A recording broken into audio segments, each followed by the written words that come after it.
hoy tenemos una palabra que de parte de Dios yo sé que va a bendecir nuestras vidas y se llama No pierdas lo primero. Y vamos a leer 3 capítulos seguidos en el libro de Segunda de Crónicas, capítulo 14. Nos vamos a ubicar en el libro de Segunda de Crónicas, en el segundo libro de las Crónicas, en el capítulo 14. Y vamos a leer 14, 15 y 16. Pero tranquilo, no nos vamos a ir tan rápido. Segundo del libro de Crónicas, capítulo 14. Dice así: Abías durmió con sus padres y los sepultaron en la ciudad de David, y su hijo Asa reinó en su lugar. El país estuvo en paz por 10 años durante sus días. Asa hizo lo bueno y lo recto ante los ojos del Señor su Dios, porque quitó los altares extranjeros y los lugares altos, destruyó los pilares sagrados, derribó las acera, y también ordenó a Judá que buscara al Señor. Creo que me salté, ¿o sí vamos bien? Sí vamos bien, ¿verdad? También ordenó a Judá que buscara al Señor, Dios de sus padres, y cumpliera la ley y el mandamiento de él. Verso 5. Quitó además los lugares altos y los altares de incienso de todas las ciudades de Judá, y bajo él el reino estuvo en paz. Edificó ciudades fortificadas en Judá, ya que el país estaba en paz y nadie estuvo en guerra con él durante aquellos años, porque el Señor le había dado tranquilidad. Por tanto, Asa dijo a Judá: edifiquemos estas ciudades y cerquémoslas con murallas, con torres, puertas y barras. La tierra es aún nuestra, porque hemos buscado al Señor nuestro Dios. Lo hemos buscado y Él nos ha dado tranquilidad por todas partes. Así que edificaron y prosperaron. Y bueno, Asa es el tercer rey después de la división del reino de Israel. El primer rey que quedó en Judá, el reino, siempre platico esa historia nada más como una breve recapitulación de la división del reino. Estamos en el segundo libro de las Crónicas y cuenta la historia de los reyes de Israel. Después de Saúl, después de David y después de Salomón, hay una división en el reino del norte y en el reino del sur. En el reino del sur se queda Judá con su capital y se queda también la tribu de Benjamín. Y en este rey que se llama Asa, era el tercer hijo después de Jeroboam. Después del rey Salomón viene una división del reino y el rey de Judá es Jeroboam, y de Jeroboam sigue el rey que acabamos de leer en el primer versículo, que se llamaba Abías, y el tercer rey que gobierna Judá, el reino del sur, se llamaba Asa, del cual estamos hablando en este momento. Y Asa no tenía realmente todavía mucha paz, porque al momento de la división Jeroboam tenía todavía pleito con el reino del norte. Entonces tenían una tensión, prácticamente como ahorita Palestina e Israel lo han tenido todo el tiempo. Viven en tensión y viven en constante guerra. Y en ese momento el pueblo de Israel tenía guerra entre el norte y el sur. Pero cuando llega a gobernar Asa, todavía vive 10 años de paz. Él gobierna durante 41 años, pero los primeros 10 años de su gobierno había todavía una paz que había prevalecido desde su padre. Sin embargo, el pueblo había sido dividido porque habían adorado a otros dioses, y podemos leer aquí en la escritura que sus padres tampoco habían hecho lo bueno. Habían adorado a otros dioses y uno de ellos era Acera. Y entonces vemos que Asa dice que comienza a hacer lo recto delante de Dios, derriba todo eso y comienza a buscar a Dios, y entonces gobierna la paz en Judá. Y él dice en sus propias palabras: esta tierra, versículo 7, dice otra vez, si podemos leer el verso 7, por tanto Asa dijo a Judá, a su reino: edifiquemos estas ciudades y cerquémoslas de murallas con torres, puertas y barras. La tierra es aún nuestra. Todavía no llegaba el exilio, todavía no llegaba la conquista, pero había una tensión de guerra entre el norte y entre el sur. Y él dice: vamos a prepararnos por cualquier cosa, aunque estemos en paz, hagamos lo que es correcto. Primero, volvamos a buscar a Dios, y segundo, vámonos a cuidarnos y asegurarnos de que la paz prevalezca, porque la tierra aún es nuestra.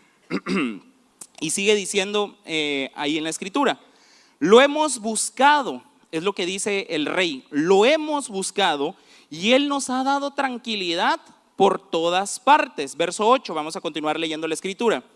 Aquí viene una segunda etapa de la historia. Vamos a la segunda parte. Dice, verso 8, Asa tenía un ejército de 300,000 hombres de Judá que llevaban escudos grandes y lanzas, y 280,000 hombres de Benjamín que llevaban escudos y usaban arcos. Todos ellos eran valientes.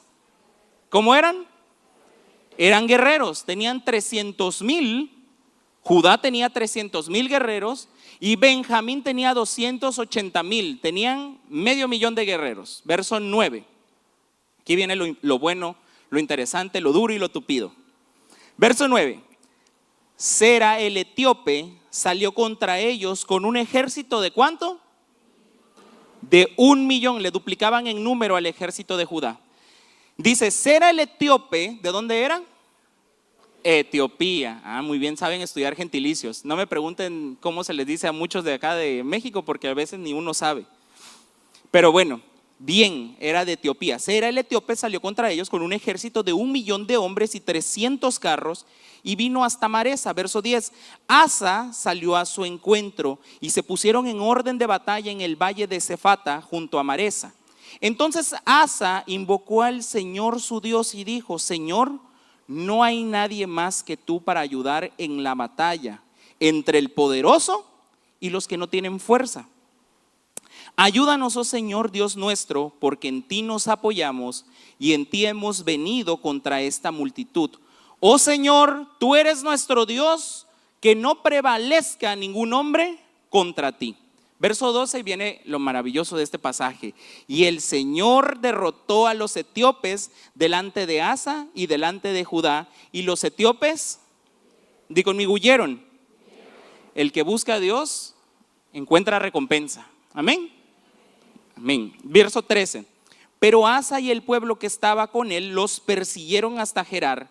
Y cayeron tantos etíopes que no pudieron rehacerse. O sea, todos los hombres que habían ido a la guerra no se pudieron recuperar nuevamente después de esa batalla. Y dice así, cayeron tantos etíopes que no pudieron rehacerse porque fueron destrozados delante del Señor y delante de su ejército.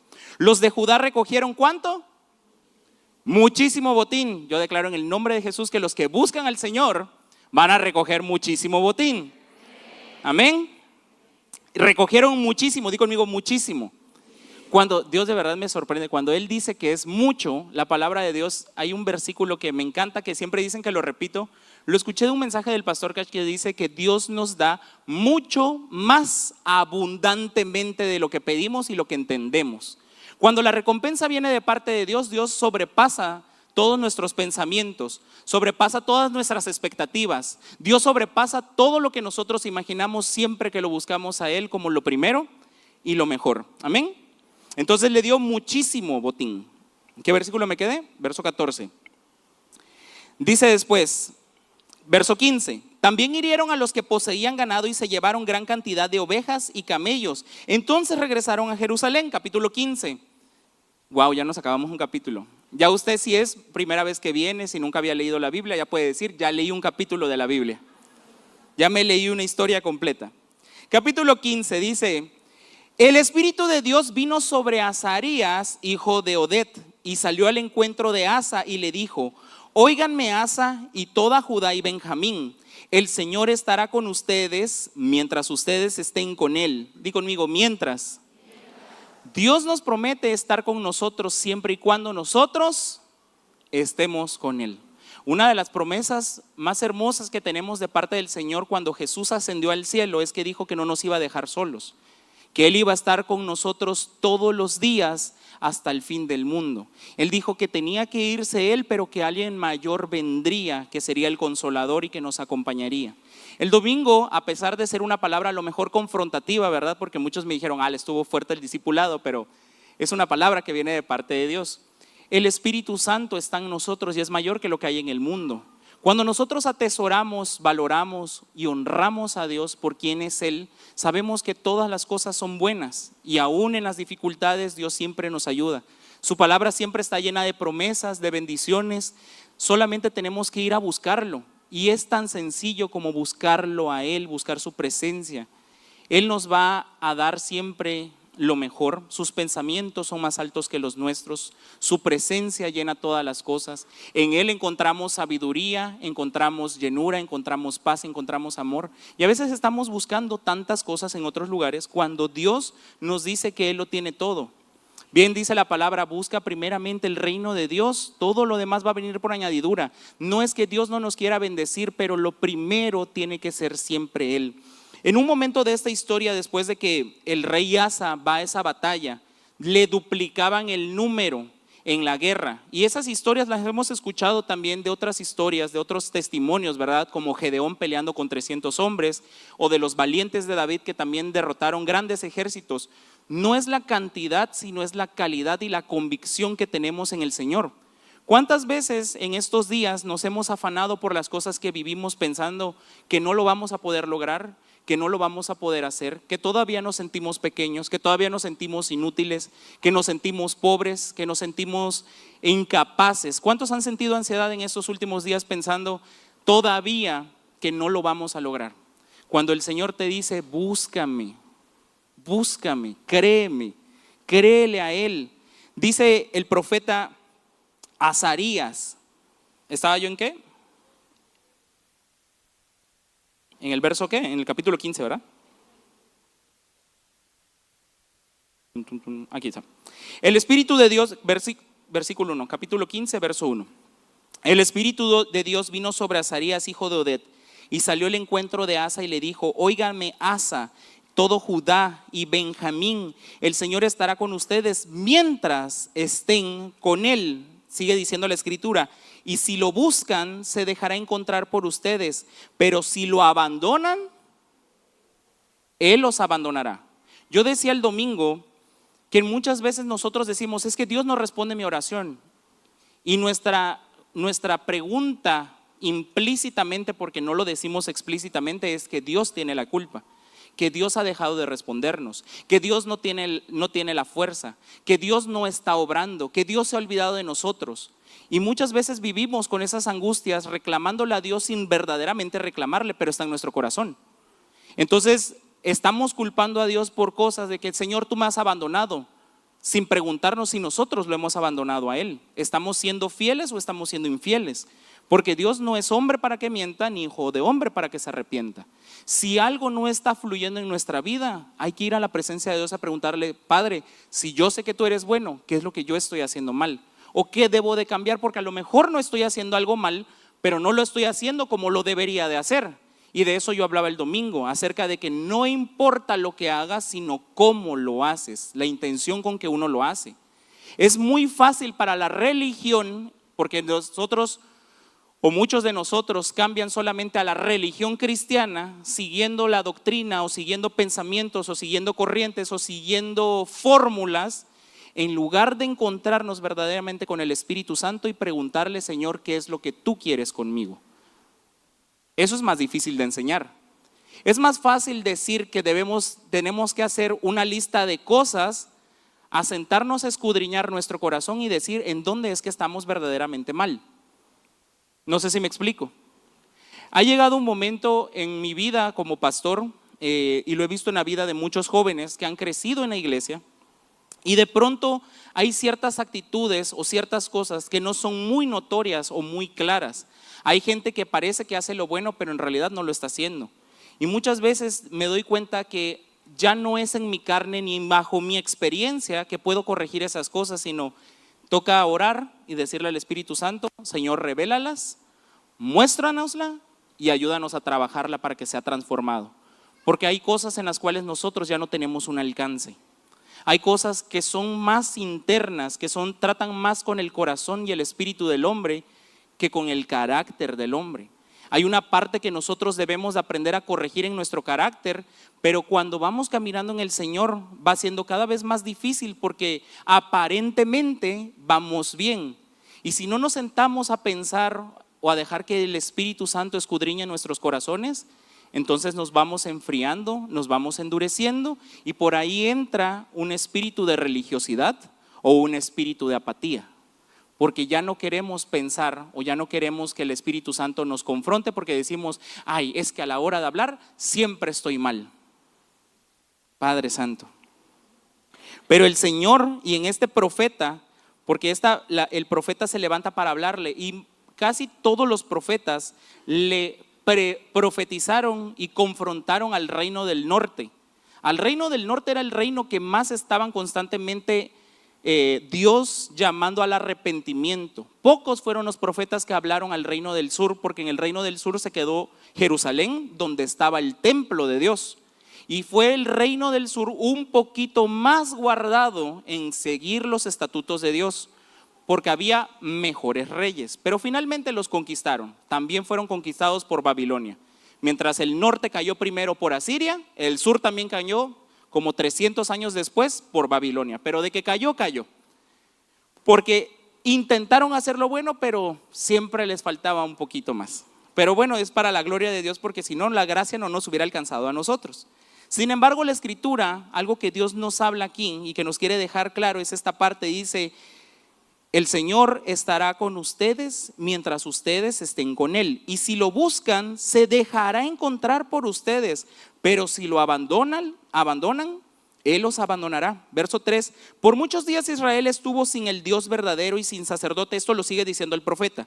Por muchos días Israel estuvo sin el Dios verdadero y sin sacerdote que enseñara y sin ley. Pero en su angustia, verso 4, ¿cuándo? En la angustia se volvieron al Señor Dios de Israel y lo buscaron, y Él se dejó encontrar por ellos. Eso es lo que dice el profeta, en su angustia. Hemos leído esa escritura que dice: en mi angustia clamé a Jehová y Él me oyó. Y pareciera que solamente buscamos al Señor cuando estamos en angustia. Pero aún dentro de la angustia el Señor se revela a nosotros. En esos momentos en los que uno se acerca a Cristo Jesús porque su vida está hecha una pelotera, porque traes tantos problemas y parece que es la única manera en la que, porque no es la única, pero parece que la gran mayoría de las personas terminan buscando al Señor porque algo está mal. No buscamos al Señor por amor, no buscamos al Señor por necesidad en nuestro espíritu de tenerlo a Él. Es muy poca, de verdad, muy poca las personas que buscan al Señor verdaderamente con un corazón agradecido, con un corazón y hambre y sed de su palabra, de su presencia, que sienten algo que el Espíritu Santo los llama con pasión y ardor. Y yo en algunas ocasiones cuando he hablado con personas que buscan a Dios digo: wow, me sorprende, grande es tu fe, me gustaría decirle, ¿verdad? Pero yo no leo ni peso el corazón de nadie. Pero ciertamente en muchas conversaciones me doy cuenta cuando alguien busca a Dios y cuando alguien está buscando a Dios en su angustia. No es malo buscarlo en la angustia, pero la angustia no va a sostener una relación con Dios, porque entonces solamente vamos a buscar a Dios cuando estamos mal y no sabemos encontrar satisfacción en la presencia de Dios cuando las cosas están bien. Y mucha gente entonces recibe un milagro y se aparta del Señor. O mucha gente tiene su vida tranquila y empieza a anhelar otra vez la vida del mundo. Oye, y después de todo que hago tanto tiempo metido en la iglesia, si yo no voy tan mal. Entonces de poco a poco se empiezan a alejar del Señor. Por eso el título de este mensaje es: no pierdas lo primero. No pierdas lo primero. Santiago capítulo 4 versículo 8 dice: acérquense a Dios. Santiago 4:8. Acérquense a Dios y Él se acercará a ustedes. Limpien sus manos, pecadores. Ay, esos son los versículos que me gustan. Mucha gracia, pero también algo de confrontación para reavivar el espíritu. Limpien sus manos, pecadores. Y ustedes, ¿cómo dice? Esos de doble ánimo, así era yo. Si yo no tuviera a mis pastores por mis pastores, emocionalmente y espiritualmente mi vida estaría en el piso. Muchas veces me dicen: ay, pastor, es que usted es muy tolerante, o es muy amado, o ama mucho a las personas. Es que yo me reflejo en ellos y digo: yo no tendría el carácter, yo no tendría el ánimo y yo no tendría el deseo de buscar a Dios si no me hubieran dado unas tranquillas antes por parte de mis amados padres. Entonces muchas veces tengo ese don de misericordia de decir: ojalá pudiera encontrar a Dios por sí mismo y no porque alguien esté detrás de él. Porque qué cansado es estar detrás de alguien diciéndole no te olvides de Dios, busca a Dios, no vayas a faltar a la iglesia, ve al grupo, ve al campamento, ve al weekend, ve al retiro de matrimonios. Ay, padre, ¿será que el profeta está hoy hablando aquí entre nosotros? Porque a veces es cansado, para los líderes, para todas las personas, a veces es cansado estar insistiendo en buscar a Dios. Cuando el Señor nos hace un llamado y nos dice acérquense a Dios, Él se va a acercar a ti.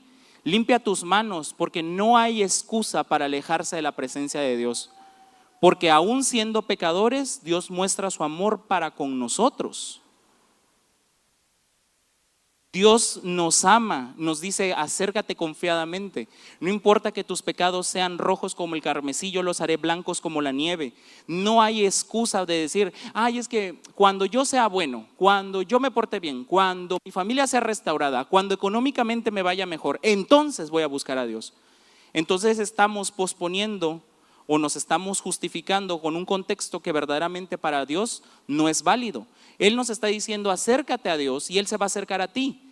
En el momento en que la presencia de Dios se acerca a nosotros, su fuego purificador, su presencia nos va limpiando de toda maldad y de todo pecado. Ahí en su presencia limpien sus manos, pecadores, y ustedes de doble ánimo purifiquen sus corazones, porque el corazón es perverso y engañoso. ¿Quién lo conocerá? El corazón es malo, pero nosotros tenemos que alinear nuestra vida a los principios de Dios y al principio del Espíritu. Él nos va a enseñar, Él nos va a guiar. Si nos acercamos a Él, Él con todo amor nos va a recibir. Amén. Verso 8, seguimos en Segunda de Crónicas, capítulo 15, verso 8. Continúa la historia, todavía no ha terminado. Dice, cuando Asa oyó estas palabras y la profecía del profeta Azarías, hijo de Oded, se animó. Di conmigo, se animó. ¿Quién no se ha animado después de conocer a Jesús? Cuando uno conoce a Jesús dice, Señor, lo quiero todo contigo. Quiero correr, quiero amar, quiero gritar, quiero perdonar. Ya nada me importa, ni las finanzas, ni el mundo, ni el trabajo, ni la familia. No importa que se burlen de mí, yo amo a Jesús y voy a ir con Él hasta el final. Y entonces el rey Asa se anima y dice, y que quitó los ídolos abominables de toda la tierra de Judá. Desde que había comenzado a reinar, había comenzado a derribar todas esas cosas. ¿Estamos ahí? Pero todavía le quedaban algunas. Cuando llega el profeta, él se anima y dice, tengo que seguir haciendo lo mejor para el Señor. Si todavía me quedan más pecados, si todavía hay algo que yo tenga que derribar, lo voy a derribar. Y entonces él se anima y dice la escritura que él empieza a quitar los ídolos abominables de toda la tierra de Judá y de Benjamín y de las ciudades que había conquistado en la región montañosa de Efraín. También restauró el altar del Señor que estaba delante del pórtico del Señor. Verso 9. Entonces reunió a toda Judá y Benjamín y a los de Efraín y Manasés y Simeón que residían con ellos, porque eso ya es más como geografía, pero dentro de su territorio quedó encerrado Simeón. Pero él recupera a toda esa gente, a todas esas personas de la tribu, a los de Efraín, a los de Manasés, a los de Simeón que residían con ellos, porque muchos de Israel se pasaron a él cuando vieron que el Señor su Dios estaba con él. Gente que también estaba en el norte emigró al sur buscando la presencia de Dios, dejando a su familia, dejando sus tribus, porque estaban buscando a Dios. Dice versículo 10, así que se reunieron en Jerusalén en el tercer mes del año 15 del reinado de Asa. Era su año 15, 10 años de paz, luego vino la guerra y en el año 15 todavía seguía destruyendo todo. Viene el profeta, da palabra, se anima, destruye todo eso y dice en el versículo 11, y aquel día sacrificaron al Señor 700 bueyes y 7,000 ovejas del botín que habían traído. Hicieron pacto, verso 12, para buscar al Señor y Dios de sus padres con todo su corazón y con toda su alma. Verso 13, y que todo el que no buscara al Señor de Israel, porque lo dicen con miedo. Así debería de decir yo. En manantial de vida el que no busca a Dios, crángal al alacrán. Cuando uno empieza a buscar a Dios, con el Señor no se juega. Por eso el pastor predicaba en la última serie, ¿verdad? En la última prédica de la serie de Ofendido Yo, ¿quién es Jesús para ti? ¿Solamente es tu hada madrina que te cumple milagros? o verdaderamente es tu Señor y Salvador? Porque esa es la parte de nuestra cultura humanista o sentimental en que todavía no cambia nuestra forma de pensar y no reconocemos quién es Dios verdaderamente. Entonces dice el rey, con pasión, así como yo, con pasión, y que todo el que no busque al Señor Dios de Israel, que muera, ya sea pequeño, grande, hombre o mujer. Verso 14. Además lo juraron al Señor a gran voz, con gritos, con trompetas y cuernos. Verso 15. Y toda Judá se alegró en cuanto al juramento, porque habían jurado de todo corazón y habían buscado sinceramente al Señor, y Él se dejó encontrar por ellos, y el Señor les dio tranquilidad por todas partes. Verso 16 te va a volar la cabeza. Fíjate acá lo que dice. Verso 16. El rey Asa también depuso a Maca su madre. Depuso es que la destituyó. El rey Asa también depuso a Maca su madre de ser reina madre, porque ella había hecho una horrible imagen de acera. Asa derribó la horrible imagen, la hizo pedazos y la quemó junto al torrente Cedrón. No importa que seas mi mamá, aquí no se va a adorar a nadie más que no sea el Dios de Israel. ¿Qué les pasa? Digan amén. ¿Por qué se espantó? ¿Cuántas veces todavía estamos luchando con las creencias de nuestra familia? Ay, simbró, ¿verdad que sí? Hay momentos en que nuestra fe tiene que madurar también. Y no importa, hay que ser sabios, porque tampoco uno va con el rey porque ya era el rey y ya había dado una palabra al profeta. Pero hay momentos en nuestra vida en que todavía claudicamos en las ideas de nuestra familia y no sabemos marcar la distinción entre lo que soy y lo que creo, porque todavía, es que pobrecito, es que pues es su familia. Ay, Señor. Esto me lleva a ver que hubo un avivamiento masivo cuando la palabra de Dios llegó a ellos. Mira que dice Jeremías capítulo 33, verso 3. Jeremías capítulo 33, versículo 3. Clama a mí y yo te responderé y te revelaré cosas que tú no conoces. Las cosas que Dios nos puede mostrar cuando buscamos su presencia, cuando clamamos a Él, son grandes e inaccesibles. Cosas que solamente están en la gloria y en la presencia de Dios. Tesoros del cielo que solamente son revelados a aquellos que verdaderamente lo aman y lo buscan. Que buscar la relación con Dios parece fácil. Dígame usted, hermano, que es cristiano, ¿es fácil buscar la presencia de Dios? No, verdaderamente no es fácil. Hay muchos distractores, hay muchos obstáculos, hay muchas personas en contra de buscar la presencia de Dios. Siempre que uno se quiere levantar, algo pasa, y algo pasa, y algo pasa. Pero cuando nosotros nos animamos, cuando verdaderamente buscamos a Dios, de pronto viene esa palabra de parte de Dios por medio del profeta, por medio de una prédica, por medio de la escritura, por medio de la adoración, que de repente uno se anima y dice: voy a defender mi fe, voy a creer completamente, voy a poner todo en las manos del Señor. Pero conforme va pasando el tiempo, parecemos de doble ánimo. Un día decimos que sí y al otro día le decimos: Señor, ¿sabes qué? Siempre mejor vuelvo a tomar mi vida. Y nos volvemos a hacer para atrás. Llevo ya 17 años de ser cristiano. 17, 14 años. Espérame, ya no sé cuántos años tengo de ser cristiano. A ver, llevo 11 años de casado, sí, 17 años de ser cristiano. Y es difícil permanecer en las cosas de Dios, porque cuando todo está bien, uno dice: Señor, pues todo está bien.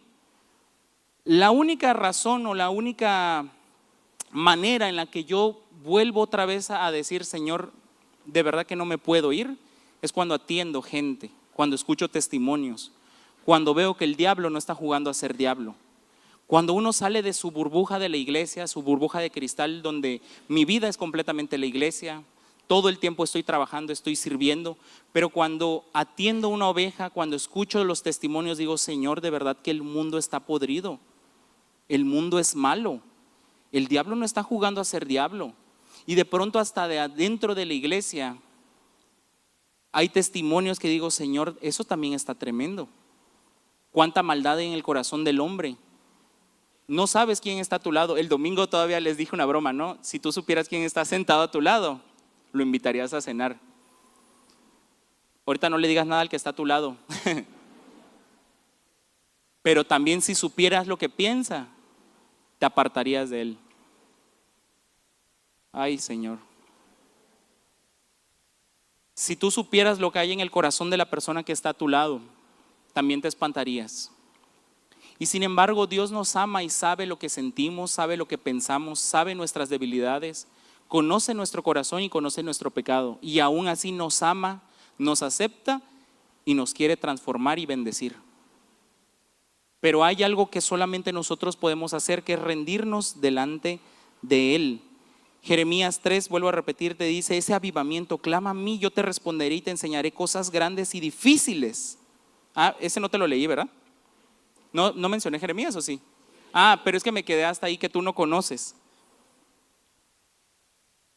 No, sí, es que, ¿qué onda con las versiones de allá la NBLA y la mía? Como que, no sé, la mía dice de esta manera: clama a mí, yo te responderé y te enseñaré cosas grandes. Y allá dice inaccesibles, en la mía dice y difíciles de entender, difíciles de entender. Eso es lo que dice la mía, no sé por qué esa está así.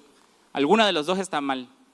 Pero usted, como ni siquiera abre la Biblia, no trae ni la física, no abre ni la digital, no lo busca ni en Google, no le pregunta ni a ChatGPT, ni a Gemini, ni a ninguna otra, sino ahí está nada más mirándome con lo feo que estoy. Pero en esta versión yo la escogí, aparte de que me gusta la NBLA, porque dice difíciles de entender. Porque lo que acabo de decir hace un momento, si todos los niños van al cielo, eso en muchas personas causa una conmoción de decir: espérame, yo no lo entiendo. Yo hay muchas cosas que he leído en la escritura o procesos en la vida que he pasado que digo: Señor, yo te amo, te creo, pero eso no lo entiendo. Enséñame a comprenderlo. Porque tú no juzgas como yo juzgo. Yo juzgo el físico, yo juzgo lo que veo, yo juzgo lo que creo y bajo los principios del mundo que me han enseñado. Pero tú me enseñas a ver de otra manera las cosas. Porque esto también es una llamada de atención para mí, de que debo de cuidar lo que tú me has dado. No sé si me estoy explicando. Entonces, Él nos va a hacer entender cosas difíciles. Ahora, todavía no he terminado la historia. Vamos al último capítulo, capítulo 16, versículo 1. El libro de Segunda de Crónicas, capítulo 16, versículo 1. En el año 36 del reinado de Asa, muchos años después, subió Baasa, el rey de... ¿Con quién había luchado antes? Contra Etiopía. Pero Israel era su familia. Aunque fueran dos reinos distintos, los judíos eran la misma familia. Fueran dos reinos distintos de diferentes tribus, pero eran familia. ¿Estamos ahí? Había tensión, que era lo que te había dicho al principio. Había tensión entre el reino del norte y el reino del sur. Se dividieron, pero uno de los dos quería conquistar al otro para que volvieran a ser un reino unificado. Entonces sube Baasa, el rey de Israel, contra Judá y fortificó Ramá para prevenir que nadie saliera o entrara en ayuda de Asa, rey de Judá. O sea, lo que el rey de Israel hace es decir: le voy a cerrar el paso para que nadie venga a ayudarlo. Nadie entra, nadie sale. Esa fue su estrategia. Versículo 2. Entonces Asa sacó plata y oro de los tesoros de la casa del Señor y de la casa del rey y los envió a Ben-Hadad, rey de Aram, que habitaba en Damasco, diciéndole: hay alianza entre tú y yo como hubo entre mi padre y tu padre. Mira, te he enviado plata y oro, ve, rompe tu alianza con Baasa, rey de Israel, para que se aparte de mí. Y en unos versículos siguientes sucede de esa manera. El rey de Aram le hace caso porque el dinero que le había mandado pues era más de lo que le estaba pagando, le estaba prometiendo el rey del norte. Y entonces el rey de Aram entra y ayuda al rey de Judá y ya no se mete en conflicto y bueno, le sale bien y tienen la victoria. Ya no hubo guerra, ya no hubo lucha. Pero mira que sigue diciendo. Vamos a saltar ahora al versículo 7. No nos vamos muy lejos, verso 7. Yo te iba a leer los 3 capítulos completos, pero dije, bueno, le voy a cortar unos cuantos. Verso 7, y si me daba tiempo, fíjate. Segunda de Crónicas, capítulo 16, verso 7. En ese tiempo, el vidente Hanani vino a Asa, rey de Judá, y le dijo: por cuanto te has apoyado en el rey de Aram y no te has apoyado en el Señor tu Dios, por eso el ejército del rey de Aram ha escapado de tu mano. Te has apoyado en el rey de Aram y no te has apoyado en el Señor tu Dios. El rey de Aram le iba a hacer guerra. Escapó, en ese momento no pasó nada. Pero Asa sacó dinero del templo de Dios. No le preguntó al Señor nada, sino que se fue directamente a solucionar su problema, porque tenía ya las riquezas que antes no tenía. Dice el verso 8: ¿no eran los etíopes y los libios un ejército numeroso con muchísimos carros y hombres de a caballo? Eso está sucediendo en el reinado, en el año 36. El versículo dice que fue en el año 36. La guerra de los etíopes fue cuando él iba en el año 11, del 11 al 15. Habían pasado 20 años o 25, ¿no? Matemáticos. A mí enséñame de palabra, yo te enseño palabra, versículos y todo, pero no me preguntes multiplicación, restas, divisiones. Esa es de la pastora Karen. ¿No eran los etíopes y los libios un ejército numeroso con muchísimos carros y hombres de a caballo? Sin embargo, porque te apoyaste en el Señor, Él los entregó en tu mano. En aquel momento, cuando aquellos te duplicaban el número, aquellos que eran un ejército enemigo, que no era tu casa ni tu familia, donde era menos probable que yo interviniera, pero intervine.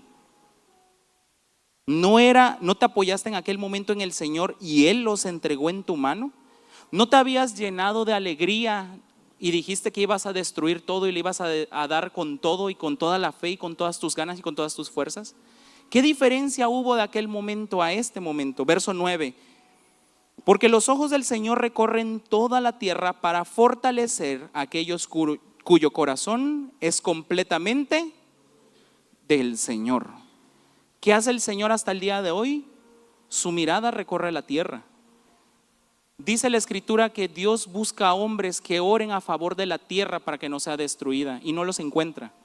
Porque en nuestra oración, algo de lo que yo predicaba el domingo, nuestra oración está tan basada en mis necesidades, lo que yo quiero, lo que yo siento, lo que yo estoy viviendo, lo que yo necesito que el Señor haga en mi vida, porque Él no me provee, Él no me bendice. Estamos tan absortos en lo nuestro que se nos olvida cómo el diablo está devorando el mundo, cómo está destruyendo a las familias, cómo está habiendo golpes, vicios, drogadicción, hijos perdidos, niños abusados o tocados, familias que se están divorciando, padres que están muriendo, ancianos que están muriendo en la soledad y que a su familia no le importa.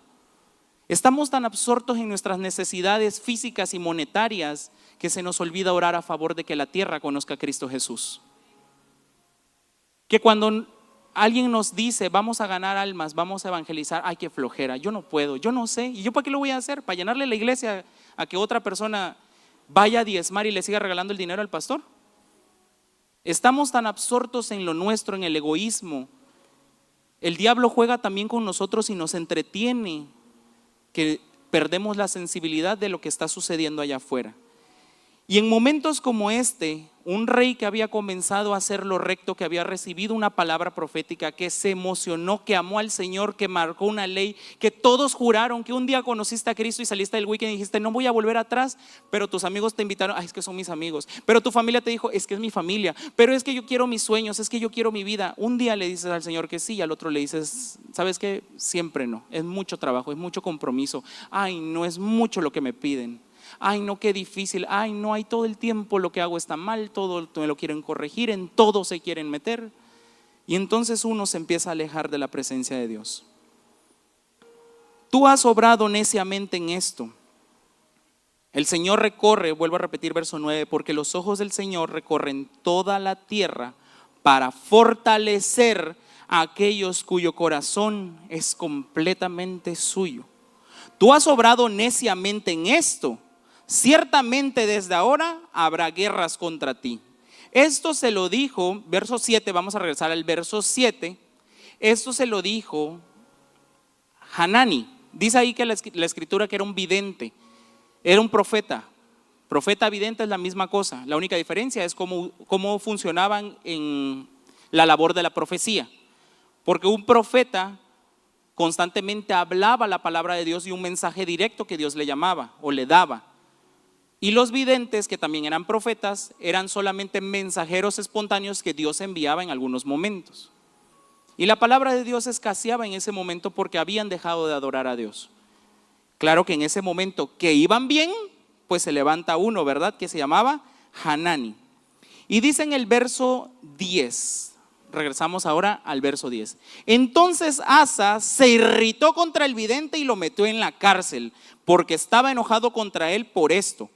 Por ese tiempo Asa oprimió a algunos del pueblo. Fíjate lo que sucedió. Venía Israel en su contra, pero Asa solucionó el problema. Y lo que aparentemente fue una victoria a los ojos de hombre, a los ojos del mundo, porque ya no hubo guerra, ni conquista, ni muerte, ni nada, Asa dijo, eso, lo logramos, lo vencí, lo logré, triunfé. Pero resulta que viene Hanani y le dice, pero esa victoria que tienes, ni siquiera te deberías de gloriar en ella, porque en lugar de ganar, en realidad estás perdiendo. Porque ganaste ante tus ojos naturales, pero lo espiritual, poner a Dios en primer lugar como lo habías hecho antes, no lo hiciste ahora. Y Asa, en lugar de reconocer, como David cuando reconoció que había pecado y le dijo al profeta, a Natán, he pecado contra Dios, Asa dijo, no, métanlo a la cárcel. Y además oprimió a la gente de su pueblo. Verso 11. Los hechos de Asa, los primeros y los postreros, están escritos en el libro de los reyes de Judá y de Israel. Verso 12. En el año 39 de su reinado, Asa se enfermó de los pies y su enfermedad era, ¿cómo era? Grave. Pero aún en su enfermedad no buscó al Señor sino a los médicos. Verso 13. Y Asa durmió con sus padres y murió el año 41 de su reinado. Estuvo 2 años, del año 39 al 41 estuvo 2 años gravemente enfermo. Pero ni enfermo ni en esos 2 años procuró buscar la presencia de Dios. Se endureció tanto su corazón, creyó más en sus fuerzas, porque no es malo buscar al doctor, pero creyó más en sus fuerzas, en sus posibilidades, que en lo que Dios podía hacer. Dejó de ver al Dios de milagros, al Dios que algún día honró, y se enalteció a sí mismo, olvidándose de quién era el Dios que algún día le había entregado su vida, que algún día había conocido, del cual un día se había enamorado, del cual un día le hizo una promesa y le dijo, si me tienes que poner en el parqueo, en el sol, yo ahí te voy a servir. Pero 2 doritos, 3 doritos después, ay, a mí nada más les gusta ponerme en el sol. Y cuando te toca lavar baños, sí, yo soy el tonto. Eso me pasa porque siempre llego temprano. Y los flojos que llegan tarde, a esos los ponen en otra cosa. Pero no, el burro soy yo porque ahí estoy de menso buscando servir al Señor. ¿Y cuántos flojos hay? ¿Y cuántos otros hacen? Y empezamos a desviar nuestro corazón. Cuando Dios comienza a bendecirnos, nos perdemos por la bendición y decimos, y no lo podía haber hecho yo con mis fuerzas. ¿En dónde obró Dios? Y Dios no obró, si yo lo resolví porque yo tenía el dinero para hacerlo. Dejamos de ver la gloria de Dios y empezamos a ensalzarnos a nosotros mismos. Y ese es un gran peligro. Por eso este mensaje se llama, no pierdas lo primero. Un día dijiste, le voy a dar a Dios lo primero y lo mejor, pero después dijiste, no le hubiera dado nada mejor. O mejor, no le hubiera dado nada. Isaías capítulo 55, verso 6, con esto termino. Isaías capítulo 55, verso 6. El libro de Isaías profetiza a Jesús, profetiza la llegada del Mesías, profetiza la misericordia, la gracia que Dios derrama sobre nosotros. Pero también vienen las advertencias. Isaías 55, 6 dice, busquen al Señor mientras pueda ser hallado. Llámenlo en tanto que está cerca. Porque hasta el día de hoy no importa qué hayamos pecado, qué hayamos dejado de hacer. La gracia de Jesús, la gracia de Dios, del Espíritu Santo, es perdonarnos, recibirnos y amarnos. Es consolar nuestro corazón aunque muchas veces se ha endurecido. No dejes que brote en tu corazón una raíz de amargura. No sea que creas que por tu propia fuerza estás conquistando lo que aparentemente es una victoria para el hombre o una victoria para el mundo, tal vez sea la perdición para tu vida espiritual, para tu relación con Dios. Aquello que parece una gran bendición se puede convertir en una gran maldición para nuestras vidas. Y lo único en ese momento no es renunciar a esas bendiciones, porque no es para que nosotros renunciemos, sino para que le digamos al Señor: si tengo que ser transformado, pruébame. Si tengo que entregarlo, te lo entrego. ¿Qué pasó con Abraham cuando llevaba a Isaac? Abraham no dijo: no te voy a dar a mi hijo. Lo llevó con dolor y Dios provió otra cosa. Lo rescató al final. Porque Dios no nos quiere tampoco en lo malo, nos quiere bendecir grandemente, pero también la bendición conlleva ponerlo a prueba y decir: ¿a qué estoy dispuesto a renunciar por amor a la presencia de Dios? Si esta es la vida que a mí me tocó vivir, también la tengo que abrazar y decirle a Dios: gracias por lo que hoy tengo. Olvidamos la gratitud de lo que Dios ya nos ha dado por estar enfocados en otras cosas que otros tienen o lo que Dios todavía no nos ha dado.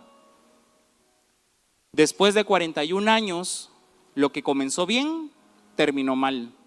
Y así he predicado ya de otros reyes, ¿verdad? A todos los reyes, si no la mayoría, le pasó algo similar. Comenzaban bien, terminaban mal. ¿Y qué pasa? Que muchas veces olvidamos ese principio.